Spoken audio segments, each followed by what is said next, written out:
Emang jauh banget ya Bu, maksudnya ruang lingkup proyeksi sama teknik analisis ini beda banget Bu, atau ada yang sama-sama gitu? Ya, ini bagian, kan ini ada materinya di perkuliahan. Tapi kita belum masuk, sebenarnya harusnya masuk dulu perkuliahannya baru pelatihannya. Oh, berarti di kuliah tuh ada materi tentang proyeksi Bu ya? Ada. Ada, tapi cuma kita belum masuk. Tapi nggak apa-apa lah. Tadi saya keluar dulu, baru nyampe. Oke, assalamualaikum warahmatullahi wabarakatuh.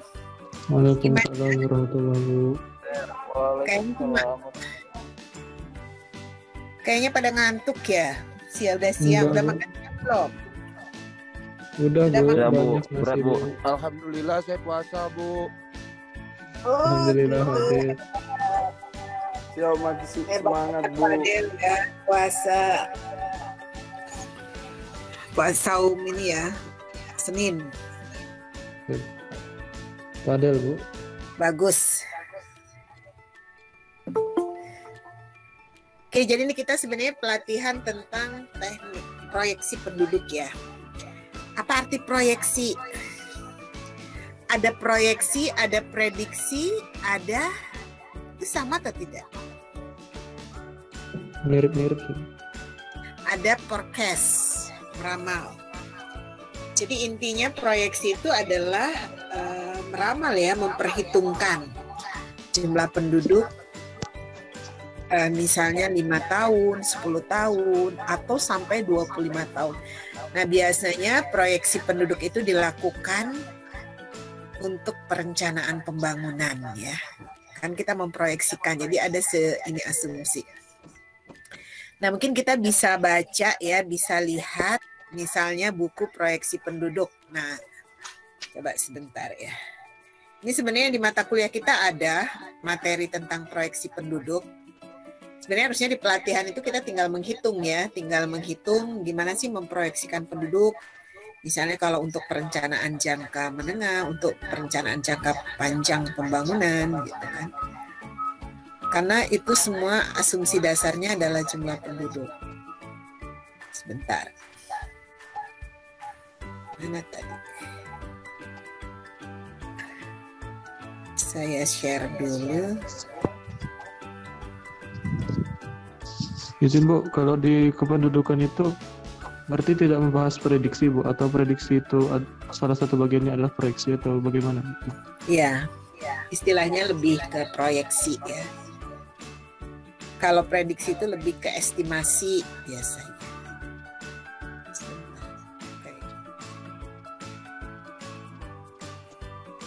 Nah, coba lihat ini ya. Misalnya ini proyeksi penduduk Indonesia. Indonesia kelihatan nggak? Siap, jelas Bu. Ya, ini hasil SUPAS ya. SUPAS 2015 diproyeksikan sampai dengan 2045. 2045 ini kan diharapkan menjadi tahun emasnya Indonesia ya. Setelah kita menginikan pada bonus demografi. Ini adalah proyeksi penduduk Indonesia 2015 sampai 2045. Jadi kita memprediksi jumlah penduduk sampai dengan 2045 itu berapa jumlah penduduk, seperti apa komposisinya gitu ya. Kemudian bagaimana bentuk piramidanya. Kemudian kalau ini adalah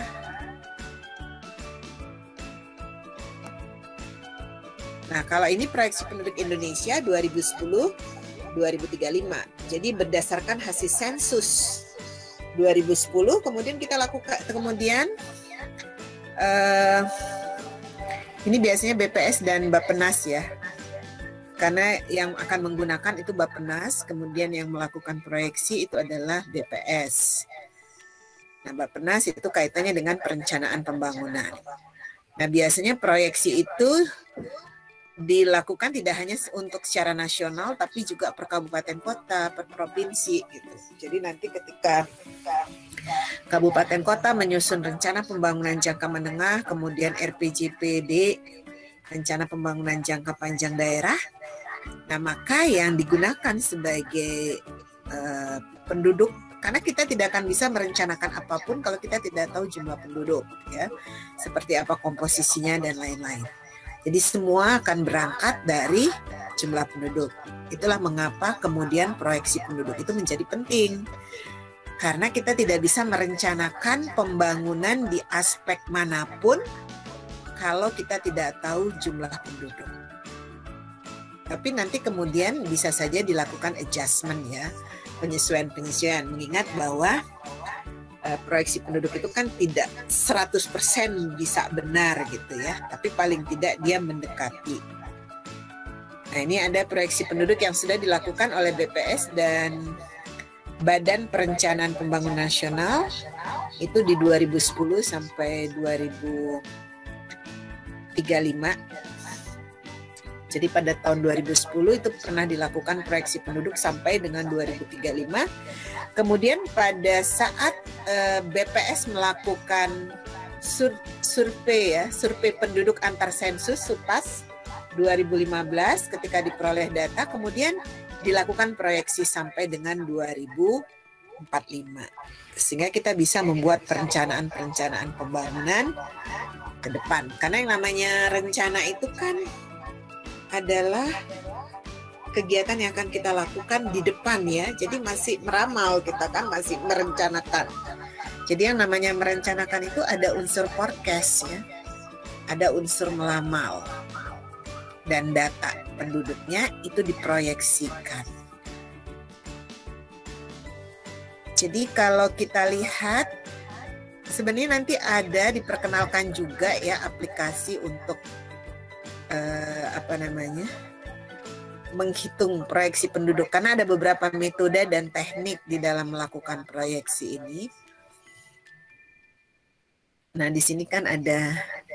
Nah, di dalam buku proyeksi nanti di-download atau nanti saya share, ya, di Google Classroom untuk proyeksi penduduk ini. Siap, Bu. Ya, jadi proyeksi penduduk baik 2010-2035. Nah, di situ sudah ada metodologinya, ya, metodologi asumsi.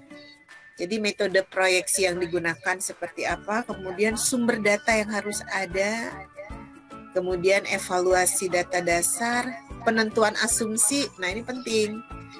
Karena biasanya ketika kita melakukan proyeksi atau peramalan, itu ada asumsi-asumsi yang menjadi pegangan kita untuk nah, ini kita bisa lihat. Nah, itu per provinsi, ya, di sini per provinsi. Harusnya nanti juga per kabupaten kota itu juga ada. Ada banyak metode, ya. Ada beberapa aplikasi juga yang nanti akan diperkenalkan. Kalau BKKBN itu mereka menggunakan spektrum, ya. Jadi selain proyeksi, mereka juga melakukan perhitungan-perhitungan untuk keluarga berencana. Kemudian ada DAPPS, kemudian ada MORPAC juga. MORPAC ini yang biasa digunakan United Nations Population. Nah, ini Badan Pusat Studi membuat proyeksi penduduk 2010-2035. Artinya kita gunakan metode ini berdasarkan metode yang biasa digunakan, ya. Artinya yang secara formal digunakan oleh BPS sebagai dasar untuk membuat perencanaan pembangunan oleh Bappenas maupun Bapeda di tingkat kabupaten kota. Jadi proyeksi itu sendiri dibuat dengan metode komponen berdasarkan asumsi tentang kecenderungan.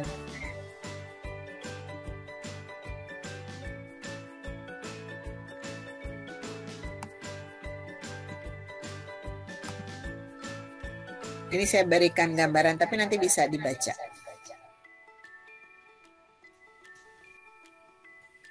Jadi metode-metode.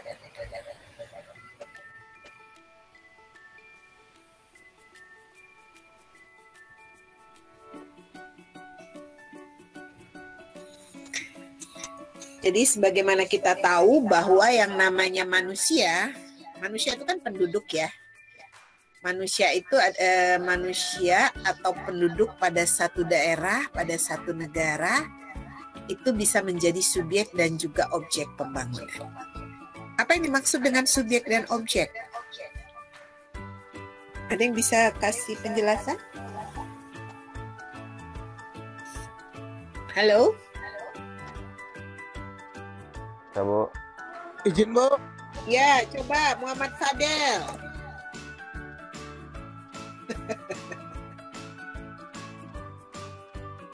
Nah, jadi Izin, Bu. Kasih ya. penjelasan apa, Bu? Tentang subjek dan objek pembangunan. Manusia itu dikatakan sebagai subjek dan objek pembangunan. Kapan dia sebagai subjek, kapan dia sebagai objek pembangunan? Ayo coba jelaskan. Izin, Bu. Ya. Izin menjelaskan, kalau menurut pendapat saya, manusia dikatakan sebagai subjek dan objek dalam pembangunan. Dikatakan sebagai subjek itu ketika manusia yang sedang melaksanakan pembangunan tersebut atau stakeholder yang berpartisipasi dalam pembangunan tersebut. Sementara dikatakan sebagai objek adalah ketika tujuan pembangunan tersebut adalah manusianya itu sendiri. Izin, Bu.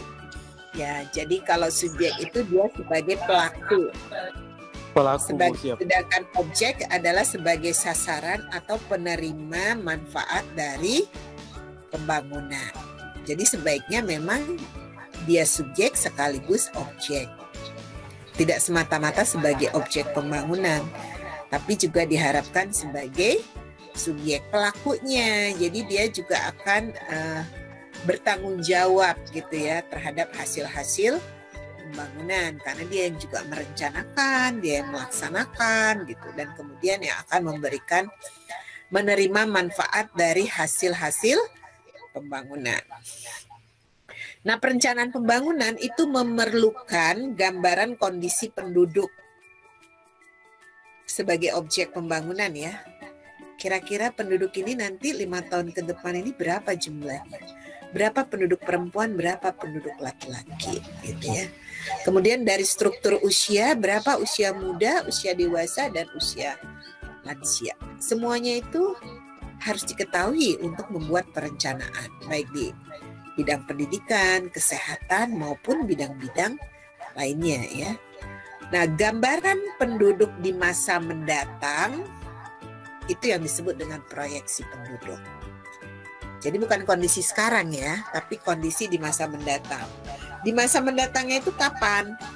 Ya mungkin saja 5 tahun mendatang, 10 tahun mendatang, atau 20 tahun mendatang. Jadi tergantung pada perencanaannya. Apakah jangka pendek, jangka menengah, atau jangka panjang. Biasanya jangka panjang itu proyeksinya 20 atau 25 tahun ya. Kalau jangka menengah itu 5 tahun, jangka pendek itu 1 tahun ke depan gitu kan. Nah, ketersediaan data diperlukan di dalam membuat perencanaan pembangunan. Nah, apa proyeksi? Proyeksi itu ramalan yang berdasarkan pada ekstrapolasi. Nah, jadi ekstrapolasi itu nanti kita melihat kecenderungan ya berdasarkan data di masa lalu. Kemudian kita membuat pemetaan ke masa depan ya berdasarkan kecenderungan yang ada. Nah, itu kita lakukan ekstrapolasi namanya ya. Atas kecenderungan masa lalu maupun masa kini ke masa depan. Kemudian ada prediksi. Kan tadi ada prediksi, ada proyeksi, prediksi, perkiraan atau estimasi. Nah, prediksi itu ramalan berdasarkan asumsi teoretik yang tegas. Kemudian perkiraan itu ramalan berdasarkan pada penilaian yang informatif atau penilaian pakar. Nah, jadi kalau kita menggunakan metode Delphi, pendapat pakar, nah itu kita melakukan perkiraan sebenarnya ya. Jadi kalau proyeksi itu berdasarkan data-data di masa lalu, kemudian kita lakukan ekstrapolasi, melihat pada kecenderungannya. Kecenderungannya meningkat, menurun, meningkat, menurun. Nah, itu adalah kecenderungan ya. Tapi kalau asumsinya teoretik, Itu prediksi. Nah, ini metode proyeksi ya. Metode proyeksi itu ada metode matematik, ada metode komponen. Jadi pada perhitungan ini digunakan kalau tidak diketahui data komponen pertumbuhan penduduk, jadi hanya menggunakan data penduduk keseluruhan. Kalau itu metode matematik. Jadi perhitungan ini digunakan kalau tidak diketahui data komponen pertumbuhan penduduk. Jadi hanya menggunakan data penduduk keseluruhan. Misalnya P0, P pada tahun ke-0 yang menjadi dasarnya. Kemudian ada metode komponen. Nah, ini menggunakan data komponen pertumbuhan penduduk. Misalnya fertilitas, mortalitas, dan mobilitas atau migrasi. Nah, ini rumus-rumus yang bisa digunakan ya. Ada metode linier, metode matematik itu ada linier, geometrik, dan eksponensial. Nah, itu kita lihat rumusnya. Nah, kita bisa langsung masukkan ke rumus ya. Data-data yang kita, sehingga kita bisa memproyeksikan penduduk pada tahun ke N gitu ya. N-nya itu berapa? 5 tahun, 10 tahun atau kemudian ini PO itu jumlah penduduk pada tahun awal. Misalnya tadi ya 2010 sampai 2035. Maka tahun awalnya adalah 2010, kemudian tahun akhirnya adalah 2035. Atau periode waktunya itu N ya. Sementara R itu adalah angka pertumbuhan. N itu periode waktu dalam tahun. Misalnya kita mau N-nya itu mau berapa tahun? 5 tahun, 10 tahun, atau sampai 25 tahun ya, jangka panjang. Dan E itu adalah bilangan log. Logaritma natural ya. 2,71. Nah, ini sebenarnya kita bisa menghitung secara manual, bisa juga nanti menggunakan aplikasi. Tapi yang penting adalah ketersediaan data untuk kita meramal tersebut. Jadi data-data yang berupa asumsi-asumsi tadi itu harus dipersiapkan lebih dulu gitu ya. Biar supaya kita, nah nanti mau dengan metode apa, itu sebenarnya kalau sudah ada aplikasi yang bisa membantu kita gitu ya. Nah, ini data pendukung metode komponen. Jadi ada tadi metode matematik dan ada metode komponen ya. Nah, metode komponen ini kan harus tadi tersedia ya serangkaian asumsi, termasuk fertilitas, mortalitas, dan juga migrasi. Jadi penduduk dasarnya itu berapa di tahun ke-0 tadi ya, P0-nya. Apa P0-nya mau di 2010, 2015. Kalau BPS yang melakukan proyeksi itu berdasarkan data SUPAS ya, data awalnya 2015, atau berdasarkan data awal hasil sensus penduduk 2010. Kemudian angka kelahiran. Nah, ini hasil reproduksi nyata dari sekelompok wanita. Tadi ada perhitungannya juga kan. Kemudian angka kematian. Nah, kalau misalnya ini tidak tersedia, nah kita menggunakan metode lain gitu ya. Angka migrasi, migration rate. Nah, ini perpindahan penduduk dari suatu tempat ke tempat lain dengan tujuan untuk menetap. Jadi komponen proyeksi itu terdiri dari jumlah penduduk, jadi merupakan hasil perapihan atau smoothing jumlah penduduk. Termasuk kita merapikannya itu melalui teknik prorating juga kan. Kemudian IMR merupakan perhitungan angka kematian bayi dan angka harapan hidup. TFR, total fertility rate, dan ASFR. Jadi angka kelahiran menurut kelompok umur ya, average. Kemudian migrasi dan ASNMR. Perhitungan angka migrasi dan angka migrasi menurut kelompok umur gitu ya.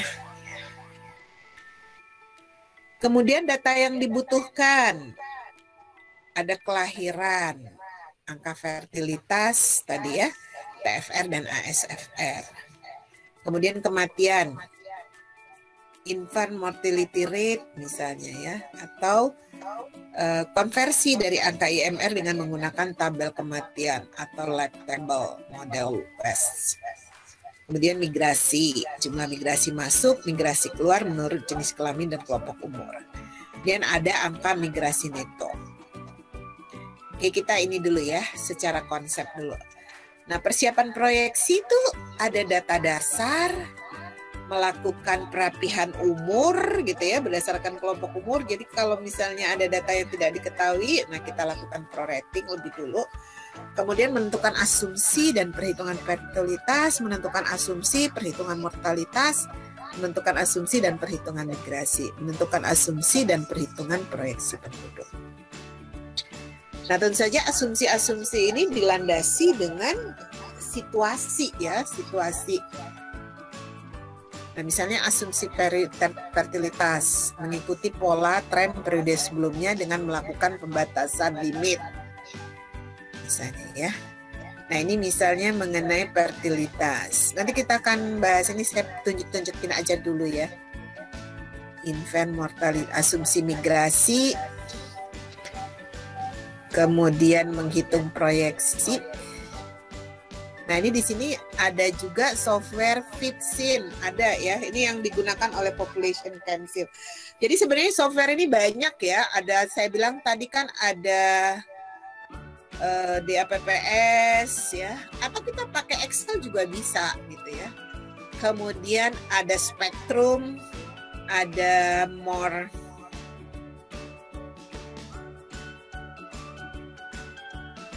Ini kalau yang Pepsi ini saya malah belum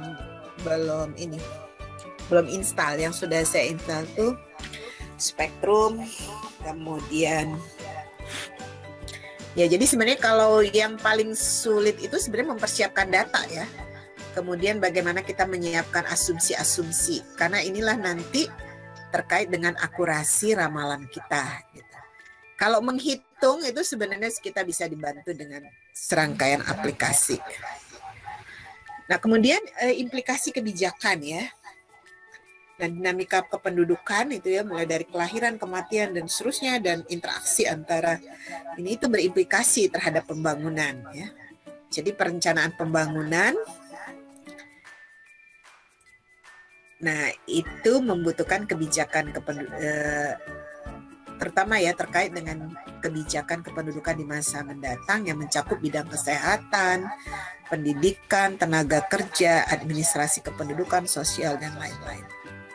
Nah, hasil proyeksi yang berkaitan dengan kesehatan, misalnya balita, nanti akan diperhitungkan kan kebutuhan medis, kebutuhan fasilitas sosial, fasilitas umum, semua fasilitas yang terkait ya, baik tenaga medis, paramedis, dan lain-lain. Nah, ini penduduk perempuan di usia reproduktif 15 sampai ini nanti terkait dengan kebutuhan untuk keluarga berencana. Gitu ya. Lansia ini juga terkait dengan kesehatan yang harus disiapkan untuk menangani penduduk-penduduk yang sudah berusia lanjut. Karena biasanya penduduk usia lanjut ini juga terkait dengan kesehatan yang sudah mulai menurun. Nah, biasanya akan membutuhkan sarana prasarana kesehatan yang memadai. Nah, itu berapa banyak? Kalau penduduknya tinggi, nah itu berarti harus dipersiapkan fasilitas terkait itu. Nah, nanti akan dilihat dari piramida penduduk ya kan. Kemudian juga bisa berimplikasi pada visi strategis. Kalau kesehatan, misalnya biaya kesehatan secara agregat itu harus disiapkan berapa banyak. Jadi biaya kesehatan orang tua, biaya kesehatan balita, infrastruktur kesehatan, kemudian menciptakan age population yang sehat dan produktif, service delivery, termasuk asuransi kesehatan.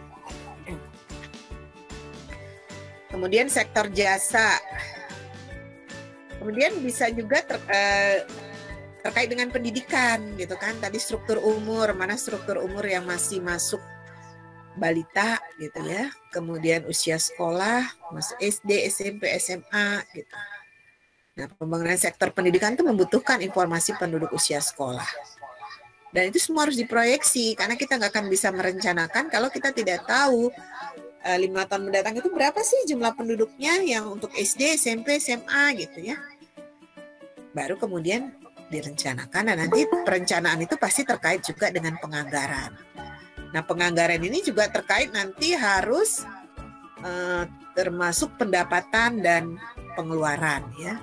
Nah, bagaimana pajak harus ditingkatkan misalnya ya, karena ternyata biaya yang harus dialokasikan cukup besar. Atau mungkin kalau pajak tidak memungkinkan, hutang misalnya ya. Nah, bagaimana kebutuhan sarana dan prasarana termasuk fasilitas gedung sekolah dan tenaga pengajar. Jadi biasanya nanti ada standar-standar ya, standar-standar kebutuhan. Setiap 1.000 penduduk harus ada berapa SD misalnya. Nah, berapa penduduk, berapa jumlah sekolah yang harus dipersiapkan, berapa tenaga pengajarnya, berapa. Itu semua harus dialokasikan. Termasuk mungkin rekrutmennya sejak pada pendidikan ya. Pendidikan yang harus disiapkan untuk menghasilkan tenaga pengajar, tenaga medis, dan lain-lain. Nah, ini misalnya contoh pemantauan proyeksi penduduk dalam bidang pendidikan di Bekasi. Jumlah penduduk usia sekolah akan meningkat. Peningkatan itu berimplikasi terhadap kebutuhan fasilitas gedung sekolah, tenaga pengajar. Kemudian rasio guru dengan murid, daya tampung sekolah, kebutuhan fasilitas dan sarana yang diantisipasi dengan baik atau kualitas. Kemudian ketenaga kerjaan. Nah, kira-kira usia produktif itu akan berapa banyak 5 tahun mendatang? Nah, bagaimana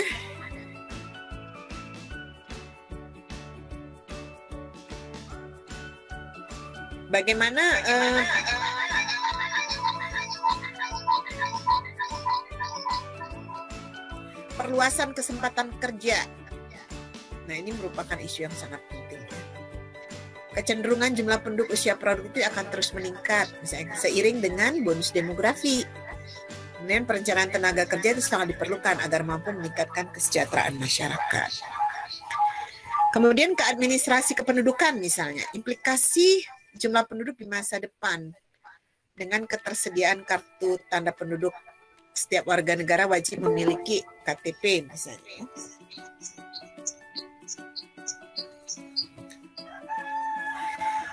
Di negara-negara maju, kartu identitas ini sudah terintegrasi dengan pelayanan sosial lainnya seperti pelayanan jaminan sosial.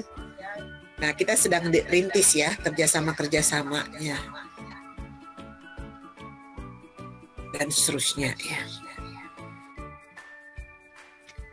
Ini misalnya contoh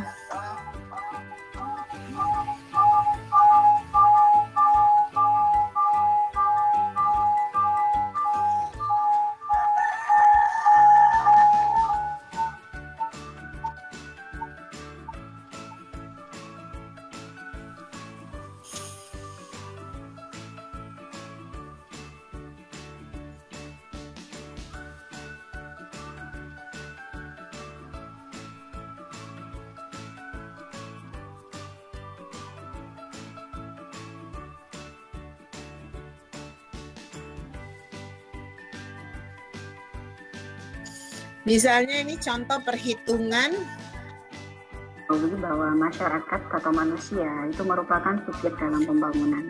Proyeksi penduduk menggunakan Excel biasa ya. Maka perlu adanya analisis untuk melakukan perencanaan pembangunan berdasarkan pada jumlah penduduk. Dan itulah yang dikatakan dengan proyeksi penduduk. Sehingga kita bisa memproyeksikan atau meramalkan atau memprediksikan. Bisa dikatakan demikian. Kira-kira jumlah penduduk pada 10 tahun yang akan datang, 5 tahun yang akan datang, 15 tahun yang akan datang, diprediksi dari jumlah penduduk saat ini. Nah, bagaimana cara perhitungan proyeksi penduduk? Sebenarnya ada berbagai macam metode untuk menghitung proyeksi penduduk. Nah, yang akan saya sampaikan ini adalah metode perhitungan proyeksi penduduk secara matematik. Ada 3 metode matematik. Yang pertama, penghitungan secara aritmetik rumusnya ini. Kemudian metode geometrik rumusnya ini, dan metode eksponensial rumusnya adalah ini. Nah, PT ini adalah jumlah penduduk pada tahun ke-T. Jadi kalau misalnya kita menginginkan penduduk pada tahun 2016, ya berarti PT-nya adalah jumlah penduduk tahun 2016. Sedangkan P0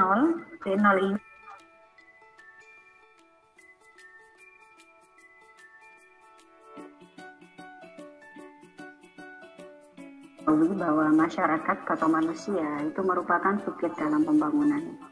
karena dia adalah subjek dalam pembangunan, maka perlu adanya analisis untuk melakukan perencanaan pembangunan berdasarkan pada jumlah penduduk. Dan itulah yang dikatakan dengan proyeksi penduduk. Sehingga kita bisa memproyeksikan atau meramalkan atau memprediksikan, bisa dikatakan demikian, kira-kira jumlah penduduk pada 10 tahun yang akan datang, 5 tahun yang akan datang, 15 tahun yang akan datang, diprediksi dari jumlah penduduk saat ini.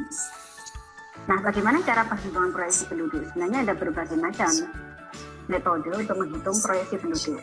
Nah, yang akan saya sampaikan ini adalah metode perhitungan proyeksi penduduk secara matematis. Ada 3 metode matematik. Ini sebenarnya yang tadi pertama, sudah perhitungan dijelaskan ya, dijelaskan ulang lagi. Kemudian metode geometrik rumusnya ini, dan metode eksponensial rumusnya adalah ini. Nah, PT ini adalah jumlah penduduk pada tahun ke T. Jadi kalau misalnya kita menginginkan penduduk pada tahun 2016, ya berarti PT-nya adalah jumlah penduduk tahun 2016. Sedangkan P0 ini adalah tahun dasar. Tahun dasar ini tahun yang memang diketahui jumlah penduduknya. Intinya berarti tahun sebelum PT. Ya, kemudian R ini adalah rasio atau persentase pertumbuhan penduduk, dan T-nya adalah selisih tahun dasar dengan tahun yang diinginkan. Nah, kalau dalam eksponensial, E ini adalah bilangan eksponensial ya. Bilangan eksponensial itu 2,72. R itu rasio, perhitungannya seperti ini. Oke, kita langsung praktekkan pada Excel.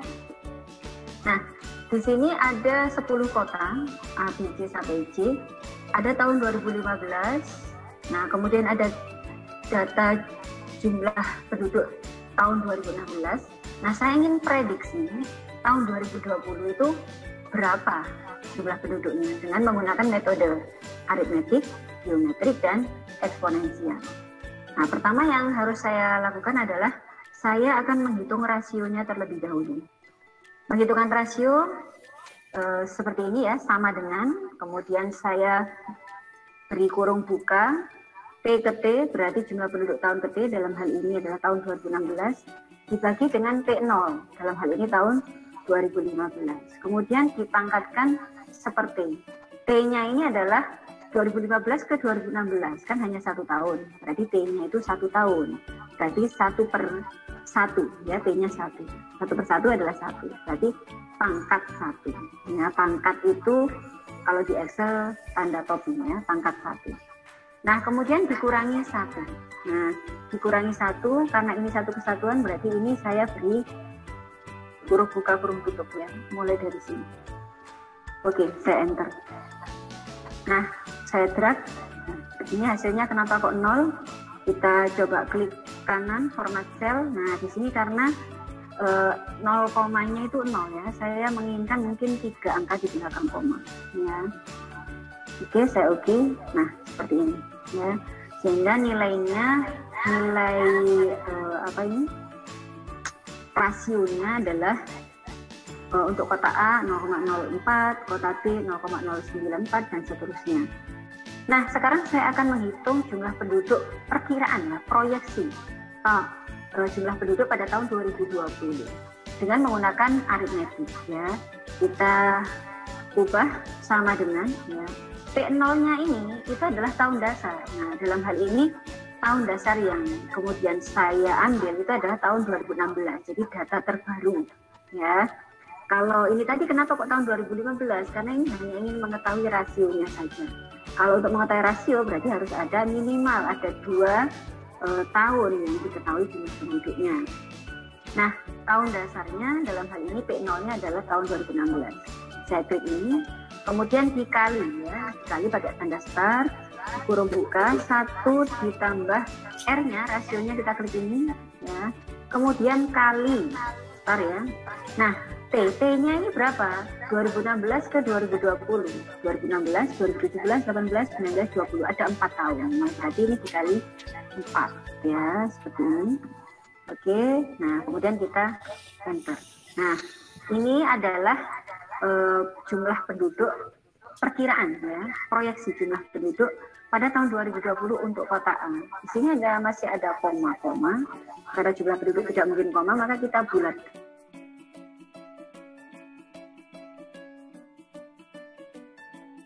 ini komanya Anda nolkan dan gunakan 1000 separator untuk mengetahui dan memudahkan kita membaca angka. Nah, jadi akan ada sekitar 209.066 jiwa pada tahun 2020 dengan menggunakan metode aritmetik untuk kota A. Ya. Dan kemudian Anda tinggal melakukan drag aja ke bawah, seperti ini. Maka ini sudah otomatis kita akan bisa memprediksi kota H pada tahun 2020 itu diprediksikan ada sekitar 1.158.260 jiwa. Oke, kita beralih ke metode geometrik ya. Berarti kalau metode geometrik sama dengan T0-nya tetap ya tahun dasar adalah 2016. Kemudian dikali R kurung buka 1 ditambah R, R-nya adalah ini. Karena masing-masing R itu beda, jadi kita tinggal klik pada kolom E ini. Kemudian pangkat T ya, kita pangkat ini T-nya adalah 4 ya tadi ya, kita sudah menghitung. Nah, karena ini yang dipangkatkan adalah hanya 1 plus R, maka ini kita kurung ya, ini sampai sini. Karena biar menjadi satu kesatuan. Oke, kita enter seperti ini. Sama seperti tadi, kita lakukan format cell. Ya, kita nolkan di sini dan pakai separator 1000. Kita drag ke bawah. Maka kita sudah mendapatkan prediksi atau proyeksi tahun 2020 dengan metode geometrik. Dan yang terakhir adalah dengan metode eksponensial. Ya. Metode eksponensial sama dengan tahun dasarnya 2016. Kemudian dikalikan dengan dikali E pangkat RT. Nah, karena yang dipangkatkan hanya E saja, maka kita beri kurung seperti ini ya. E-nya tadi kan 2,72. Di laptop saya koma ini titik ya. Kalau di laptop Anda koma itu adalah koma, ya berarti Anda menggunakan koma. Pangkat R kali T ya. R-nya kan ini. Nah, pangkat karena ini perkalian dua bilangan, saya beri kurung lagi ya, R dengan T. R-nya karena berubah-ubah, berarti R-nya ini kali T. T-nya kan 4 ya, tetap. Nah, kurungnya 2 kali ya, kurung yang merah ini dengan kurung yang kita enter. Ya, seperti ini.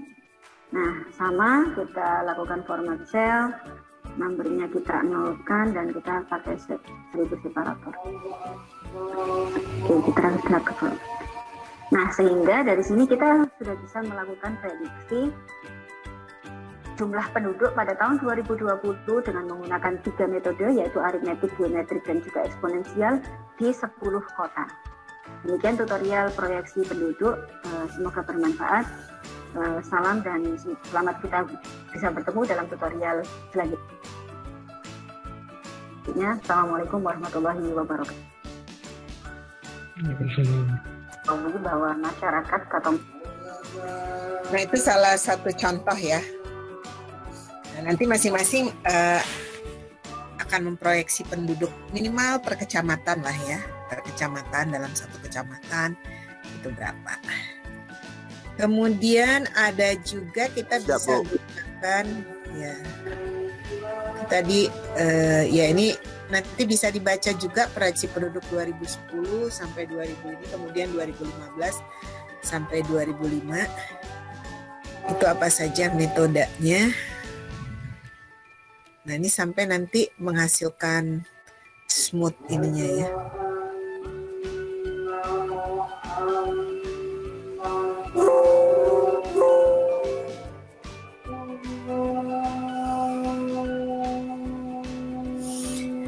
Kemudian ini ada berarti itu cara menghitungnya Bu ya? Ya. Nah, ini aplikasi untuk menghitung menggunakan Morpex ya, Morpex. Nah, ini nanti juga bisa di-download ya. Nah, ini nih banyak ya yang bisa digunakan di sini. Projection, di sini ada projection gitu ya.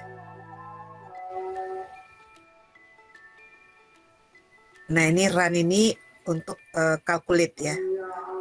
Jadi ini stable, live table ini juga ada live table gitu ya, fertility, jadi banyak yang bisa kita gunakan. Ini Morpex.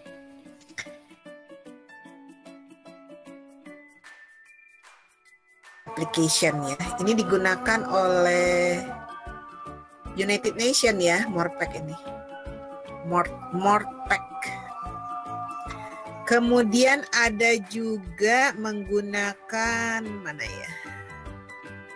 Sebentar saya cari. Ini Spectrum. Spectrum.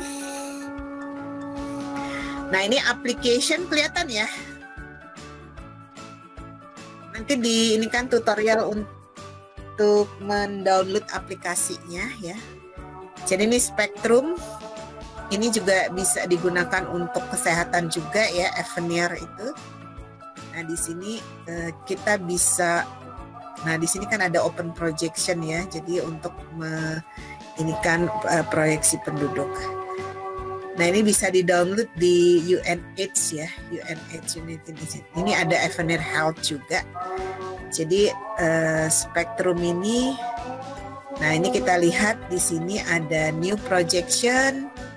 Jadi a system of policy model which help you analyze, plan, and advocate ya for improved health programming. Nah, Spectrum will assist you in projection future needs and examining the effective policy option.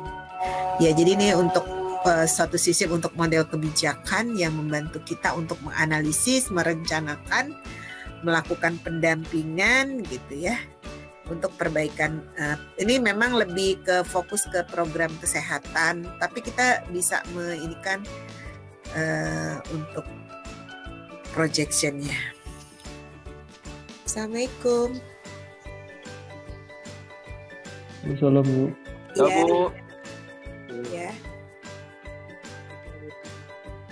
Ya boleh deh Bu, aku belum ada rencana ke Cilandak. Iya, belum ada. Iya. Ibu enggak ngomong sama kalian ya kayaknya. Nanti mungkin titip Bu Ika juga boleh ya, katanya Bu Ika kan suka ada ke Jatinangor. Kalau boleh. Katanya Bu Ika dalam waktu dekat sama Mas Alma minggu ini mau ke Jatinangor. Iya. Hatur nuhun pisan Ibu Gelis. Iya. Nuhun pisan. Waalaikumsalam. Jadi ada beberapa aplikasi. Kemudian ada juga DAPPS. Nah, ini saya belum ini juga. Jadi ada banyak aplikasi ya yang bisa membantu kita ini. Kemudian beberapa aplikasi ini juga dikaitkan tadi dengan program KB, dengan program kesehatan gitu ya, mungkin dengan pendidikan. Jadi masing-masing itu jadi proyeksi kemudian dilanjutkan gitu ya, dilanjutkan untuk beberapa perencanaan pembangunan yang lebih spesifik pada bidang-bidang tertentu gitu. Jadi tadi ada MORPAC ya, ada Spectrum. Nah, Spectrum ini digunakan oleh BKKBN ya. Jadi ada panduan khusus yang diberikan bagaimana memanfaatkan aplikasi tersebut. Oke, saya kira untuk hari ini ya, nanti sebenarnya kan kita juga akan bahas ini di perkuliahan ya. Tapi nanti untuk kita kan lebih banyak praktek ya. Nanti harus mendownload data-data misalnya. Tapi itu semua ada di BPS ya, BPS kabupaten kota. Setiap kabupaten kota itu punya BPS yang dia misalnya contohnya apa? BPS mana? Data BPS DKI Jakarta dalam angka 2020. BPS Kota Bandung. Contoh, nah ini kan ada nih Bandung Kota BPS, tapi semua daerah punya. Nah itu kan ada dia publikasi. Nah ini kan kalau kita lihat ini BPS, kemudian dia kan punya publikasi nih, publikasi. Nah ini kita tinggal cari tahun berapa. Misalnya kita mau cari tahun dasar tahun 2015 misalnya ya. Nah ini kan ada kecamatan dalam angka tuh kan ada. Nah nanti di dalam ini kan kita tinggal bisa ini ya, atau di tahun kita mau prediksi dari tahun dasar 2020 ke sampai 2045 misalnya ya. Kan kalau yang BPS dengan Bappenas itu kan dia skalanya lebih ke provinsi ya. Nah, bagaimana nanti kalau kabupaten kota dan kecamatan? Nah, itu nanti menjadi tugas saudara. Gini, ini kan ada kecamatan Bandung Kidul dalam angka 20, kita tinggal unduh. Nah, di situ kan nanti ada data-data yang bisa kita manfaatkan sebagai tahun dasar. Nah, ini misalnya kan ada ini. Jadi, masing-masing dicari daerahnya nanti data-data kecamatan aja. Kecamatan, kemudian berapa asumsi kelahiran, berapa ini sebagainya, biar supaya kita bisa masukkan ke rumus.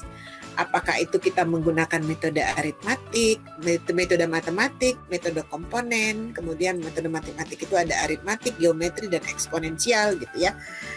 Jadi di pelatihan itu sebenarnya kita lebih banyak praktek. Kemudian dari hasil itu kita bisa analisis apa kebutuhannya terhadap perencanaan pembangunan. Apakah itu nanti dengan pendidikan, kesehatan, ketenaga kerjaan, ataupun kebutuhan-kebutuhan terhadap layanan publik lainnya. Oke, pemberdayaan perempuan misalnya. Kemudian kebutuhan pasar, mall, dan sebagainya itu semua nanti bisa diprediksi, tapi yang menjadi asumsi dasar utama itu adalah jumlah penduduk. Nah, itu makanya perlu dilakukan proyeksi lebih dulu. Jadi bidang-bidang lain itu tidak akan bisa bekerja, tidak akan bisa merencanakan kalau data proyeksi penduduk itu belum tersedia. Oke, bisa dipahami sampai di sini? Izin Bu. Ya bisa Bu. Siap. Bisa Bu. Ya, berikutnya Siap, Bu. masing-masing kita menghitung untuk kondisi di daerah masing-masing ya. Siap Bu. Oke, Cara menghitungnya gimana Bu? cara menghitungnya tadi sudah dicontohkan tutorial yang tadi. Kalau Mau pakai cara yang tadi tuh Bu. ya boleh. Nanti akan diperkenalkan jenis tadi, Bu. aplikasi-aplikasi yang lain nanti pada pertemuan berikutnya ya. Siap Bu. Oke, Assalamualaikum warahmatullahi wabarakatuh.